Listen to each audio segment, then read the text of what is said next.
하루에 10사람을 만나자. 나보다 나은 사람을 만나라. 긍정적이고 우리가 배울 수 있는 사람, 나보다 나은 사람을 10사람씩을 만나라. 내가 만나는 사람이 내가 누구인가를 보려면 나를 만나는 사람을 보아라. 내가 만나는 사람의 평균 연봉이 내 연봉이다. 굉장히 무서운.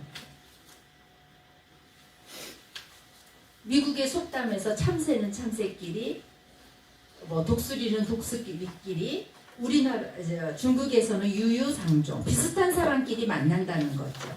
이러기 때문에 우리가 이렇게 밝은, 특히 우리가 만날 때는 결혼 상담을 해줄 사람이나 또 상담을 받을 사람이나 결혼을 할 사람, 초혼, 재혼, 황혼, 너무 부정적이고 너무 우리가 비관적인 사람은 우리가 피해야 돼. 우리가 밝은 에너지가 우리가 그분한테 뺏긴단 말이에요. 가능하다면 밝은 사람, 웃는 사람, 이런 사람을 만나서 우리가 그들에게 좋은 에너지를 받고 우리도 그 사람에게 좋은 에너지를 줘야 된다라는 것이고,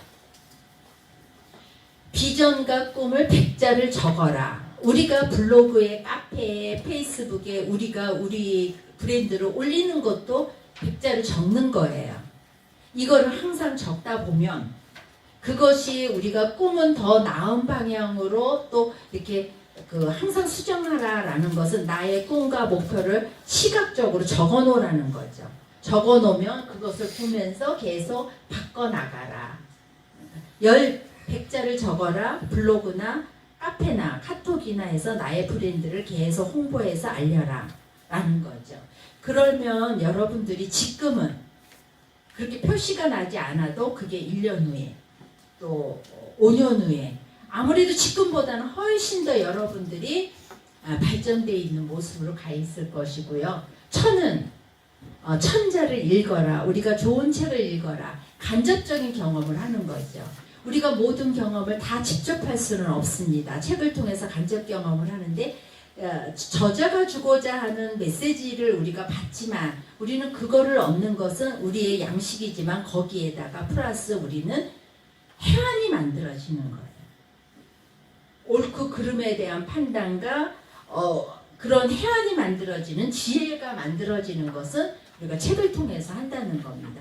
책에서는 우리가 정보나 지식을 얻는 거고 우리는 그것을 갖고 우리가 해안을 만들어가는 거고요. 많은 만보를 걸어라. 맨 마지막에 성공하려면 건강이 제일 중요하다.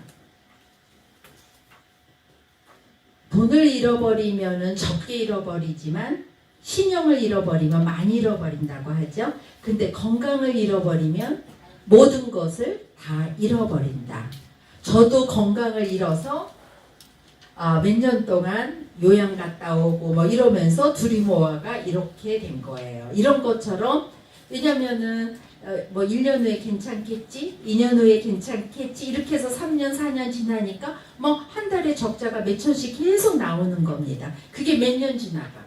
그래서 2012년도에는 안 되겠다 해가지고 부랴부랴 본사 저쪽에 파주로 옮겨놓고 매칭만 조금 하다가 대신 이제 이 교육과정은 제가 16년도부터 이렇게 다시 창업과정으로 하고는 있지만 우리가 죽기를 원하면은 눕고 살기를 원하면은 걸어라.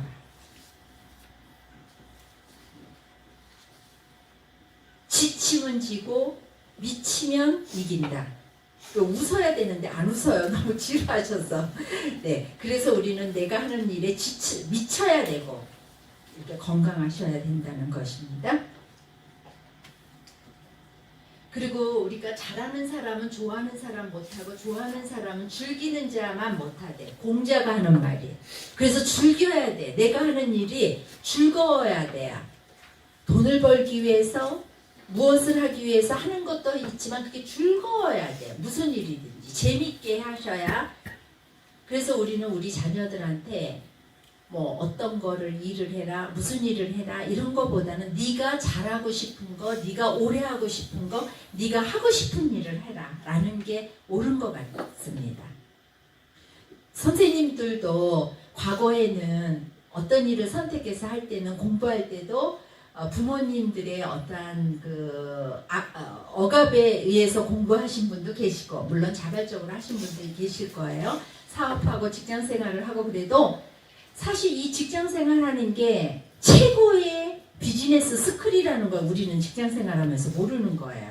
직장 생활하면서 그 인과관계도 배울 수 있는 거고 직장 생활하면서 그 회사에 그 돌아가는 모든 걸 배울 수가 있어요. 최고의 비즈니스예요. 근데 매일 퇴직해야 되겠다 그러고 이거 언제 퇴직해야지 이거 고민하는 분이 많은데 퇴직하고 나면 아는 거야. 근데 그것도 모르는 사람도 있을 수가 있어요. 최고의 비즈니스가 직장 생활이다. 근데 직장 생활을 계속하는 게 옳으냐? 저는 저희 막내 아들이 28이에요. 우리 아들과 딸이 다 결혼해서 아들, 딸을 낳습니다. 제가 며느리 아들하고 며느리를 3년, 4년 동안 안 봤습니다. 왜냐면 아기를 하나 낳고 하나만 낳고 안 낳는 거예요. 그래서 내가 단절한다.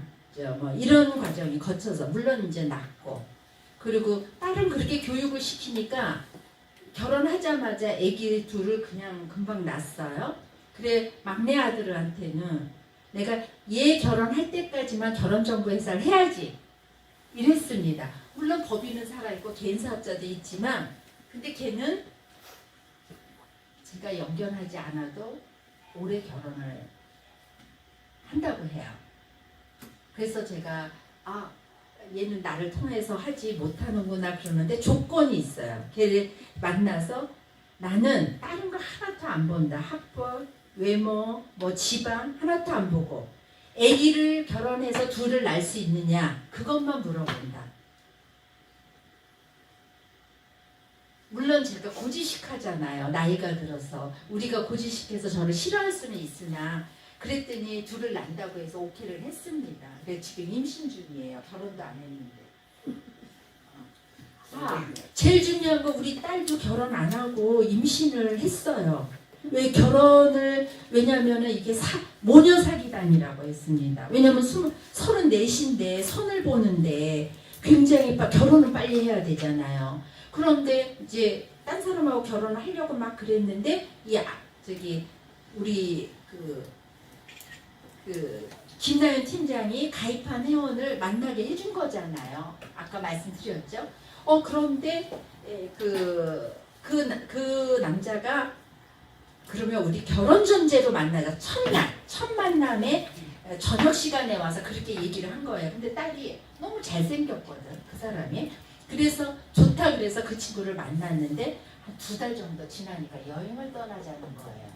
그래서 제가 딸이 그러는 거야. 그래서 내가 너 큰일이다. 여자는 결혼을 하려면 몸가짐을 먼저 잘해야 된다. 네가 다른 데서 몸가짐을 설령 못했다 하더라도 결혼을 할 사람들한테는 몸가짐을 잘하지 않으면 결혼이 안 된다. 물론 고지식해서 저는 그랬는지 모르지만 절대로 안 된다. 그래서 물어봐라. 만약에 여행을 떠나서 임신이 되면 어떡하느냐. 그래서 안 된다고 얘기를 해라 그랬더니 임신이 되면 결혼이 더 빨라지니까 좋지 않겠느냐고 얘기해요. 그래서 제가 어떻게 했냐면 그래? 그러면 배란기 날짜 찾아라. 그래서 배란기 날짜에 맞춰서 가서 임신이 돼서 걔가 지금의 그 보빈이라는 애요. 이번에 이제 3월 월요일날 초등학교 1학년 입학한다고 그래요. 그날 그래서 이것도 딸하고 항상 하는 말이 우리는 모녀 사기단이야. 그 딸이 저한테 엄마 우리는 그래서 결혼이 빨라진 거잖아. 임신 이거 6개월인가 7개월인가 돼서 웨딩드레스 입었는데 이쁘지도 않은 거야. 이 배가 나와가지고 그렇게 이제 그 34살이니까